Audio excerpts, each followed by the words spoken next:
My name is Tibi. I'm going to talk to you as well about failures. It seems a popular topic. Yes, why we fail. So as I told you, my name is Tibi, and I think that I have a very easy job. I just have to, as a project manager, I just have to create the environment in which people perform, and that's it. And after that, everything goes very easy. Yeah. However, together with my colleague Kat Rousseau, we have during the many years, in our experiences, we had many occasions to fail, many occasions to be successful, and even more occasions to try to fix some stuffs and situations and correct failures. Yeah. I have another statistics about failures. What is interesting in these statistics very quickly is that regardless of the methodology we use, significant part of the projects are failing, and a very huge percentage of the project have major challenges, and this was regardless of the methodology used. So our projects, as you have already seen even here, are very different. So we're using very different technologies. We are working in different domains. We're working in the different environments, and of course with different people.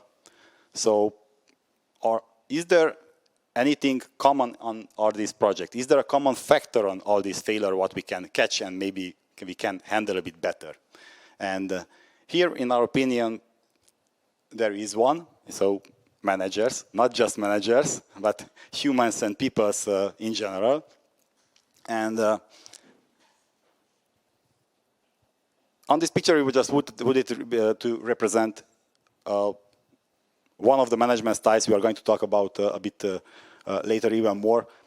Managing from the trenches, so command and control, when the management is just doing high-level work and it's not close to the people who are doing the actual work. So first step is always just to get down to go together with the people, and let's see what else. Not just to go together with the people. First, yeah. I forget. I think the most important thing to say. First of all, you have to select the right people. I think the right people for the right job, and after that, you have to be with your people, together with your people, and then you have some chances to avoid failures or to fix some failures. Let's check the typical situations. Usually we are managing all kinds of stuff. We are measuring some things. We are creating charts. We are creating reports and all kinds of stuff. We are just, when a problem appears, we are inventing some indexes. It doesn't really matter what is it. It's a really overloaded slide. I think you observed that. And when there is a problem, we need some really strong Scrum Master who are going to fix everything. And we ask the management to hire one. And they will get us a Scrum Master with these abilities. Okay.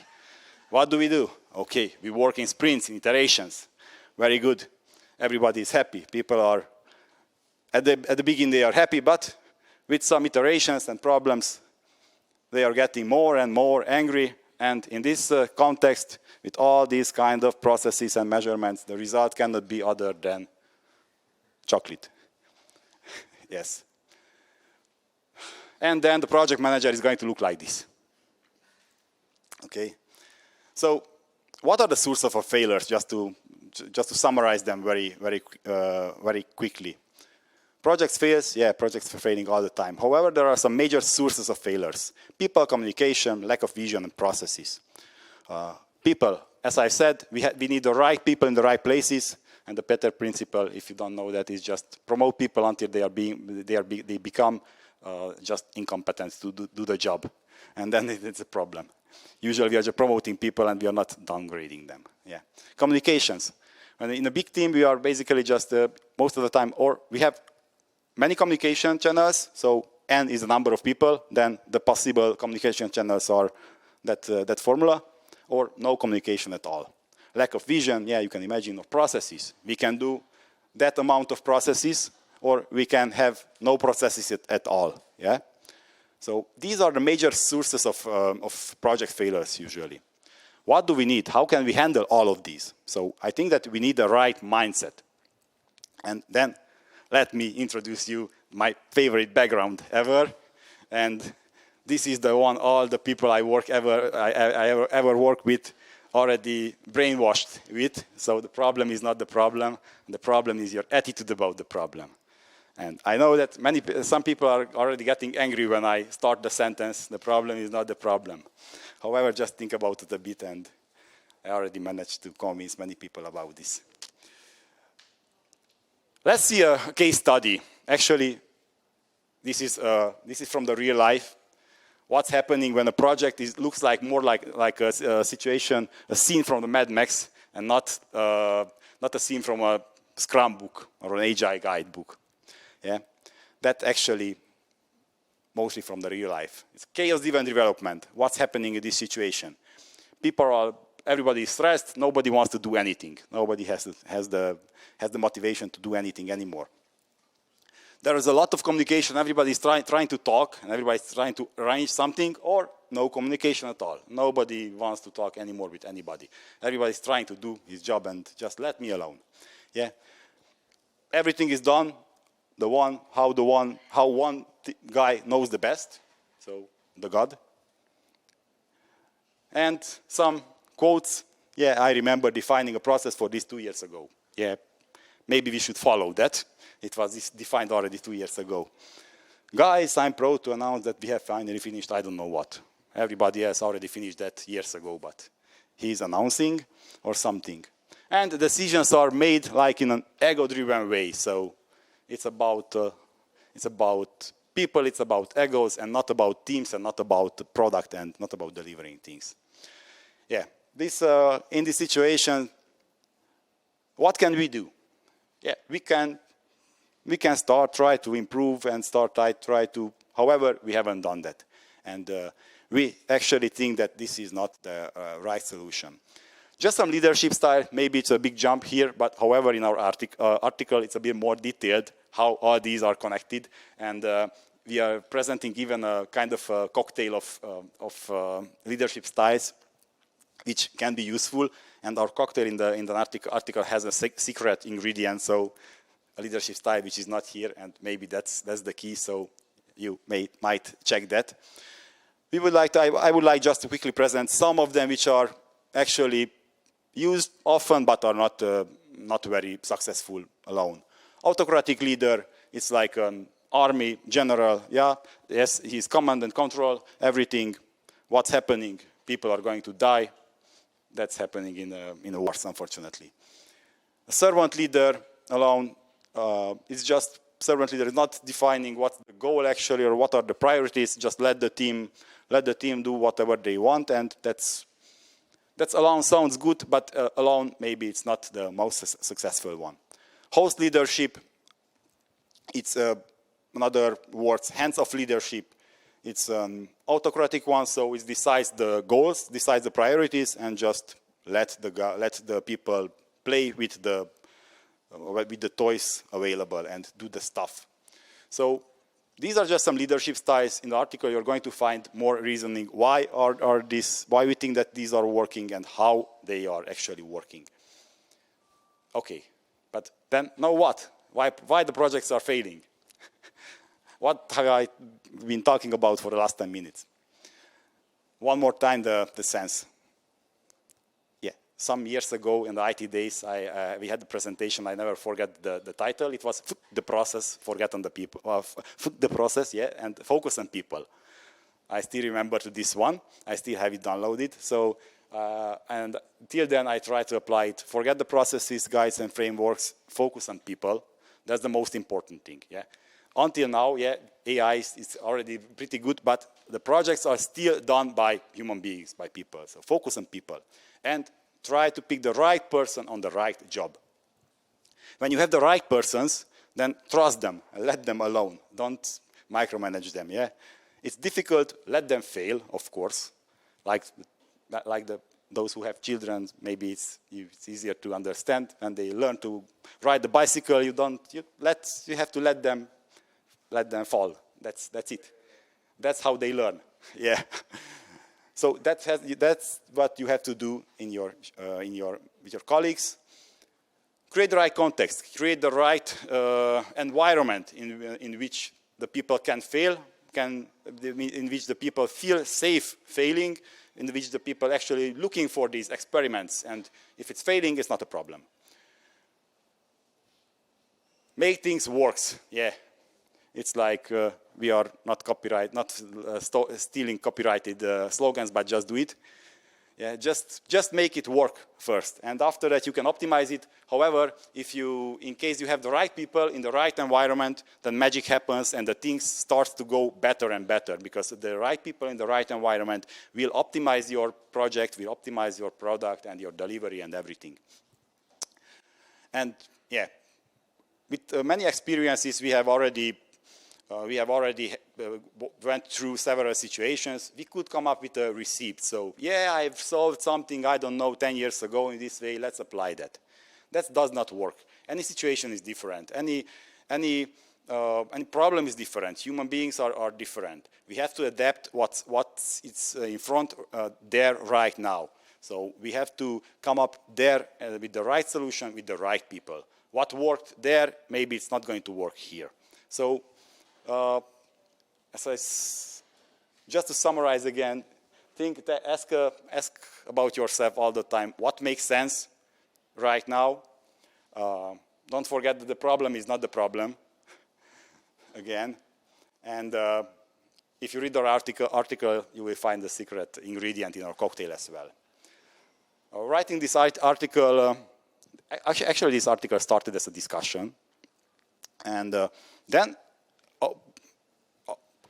Also Kat and also myself discovered that we have differences in our opinions, and then we started to dig deeper and discuss a bit more. So I actually learned a lot by discussing, by being open, and by asking the right question and listening to other people. So I'm glad that I wrote this article, actually together with Kat, not alone. And I also learned from this experience writing the article that discussing with somebody my ideas, even all kinds of ideas, leads to better understanding and just widening our perspectives. And maybe this is the key in leading the teams, leading the projects, and solving difficult situations. Thank you very much.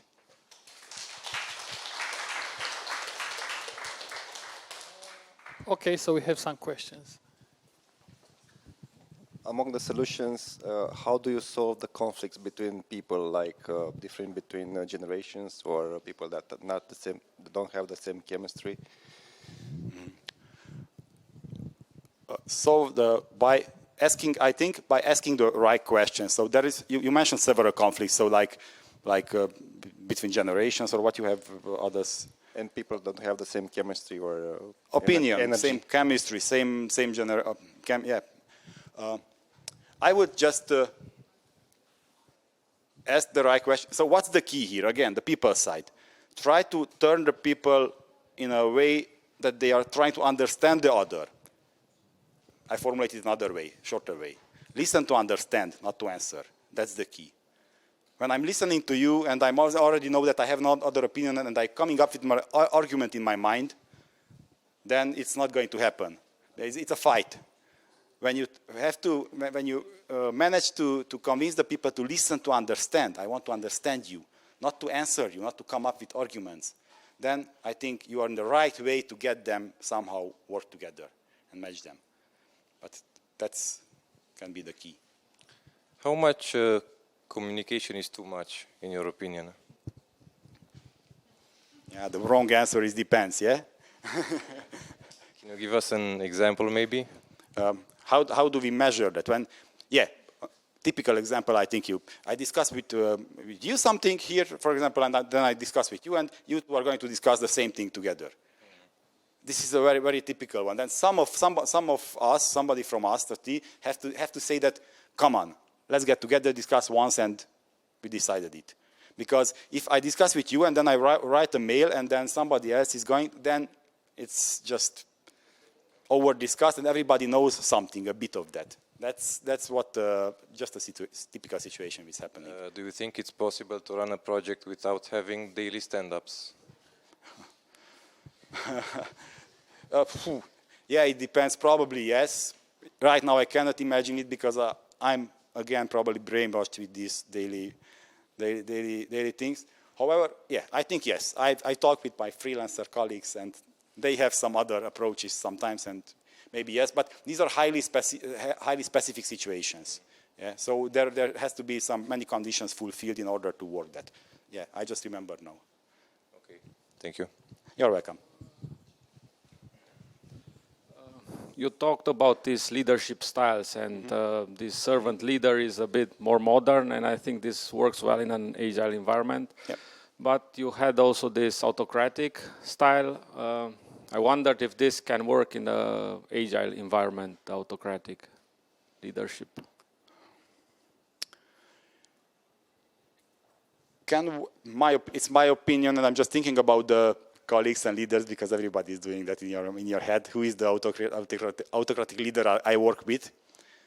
In case it's not the single leader, but it's just let's create the space for the others as well. If it's not alone, yeah. Sometimes there can be situations when these autocratic decision making actually can cut short many uncertainties and many discussions. And that is the situation when it is useful. It's just everybody has other ideas and everybody has other arguments, and somebody decides that we go there, and that's it. That, in my opinion, that even works in an agile situation. And yeah, I've seen also this. In this case, the leader was actually the Scrum Master and not the project manager who decided. You're welcome. Yeah, one question about communicating technical information between the team members. What do you think is best? A peer-to-peer style? Do you have a problem with someone, you solve it? Or you create a channel and document what you did so the other team members know for a long time what you did? You know, here it's just many variables popping up in my head. How big is the project? How long is running the project? 20 members, 5 years. What is the future? Is it going to run 1 more year or 10 more years? So it's 10 like, more. Let's hope. Then, are the same people going to work on the project in 10 years? Hopefully. Not really, Come but on. hopefully. Then, do you need documentation? So transform communication into documentation. Yeah, it's just I'm trying to deduct logically, because if you can keep the same people, you don't need. Yeah, honestly, I see this in my Swiss and also some German colleagues, companies. They were there for 20 years, 30 years. The guy was there. The knowledge was there. So you could all the time walk to the guy and ask, "Hi, what do you did there?" Ah, that one. Okay. But in our situations, honestly, it's very rarely happening that the same people are working on the project in 5 years or 10 years. So that's why I think that it makes sense to somehow invest in that documentation. Okay, so you would tell people you made an important technical decision, maybe write it down, please. Stop working and really write it down, document it. If you mentioned important technical decision, I think that's useful to write it down, even if you don't want to share it with anybody. It's just like a brainstorming exercise. And if you have already documented, then why not put it available to everybody? Okay, thank you. You're welcome. Okay, thank you, Tibor.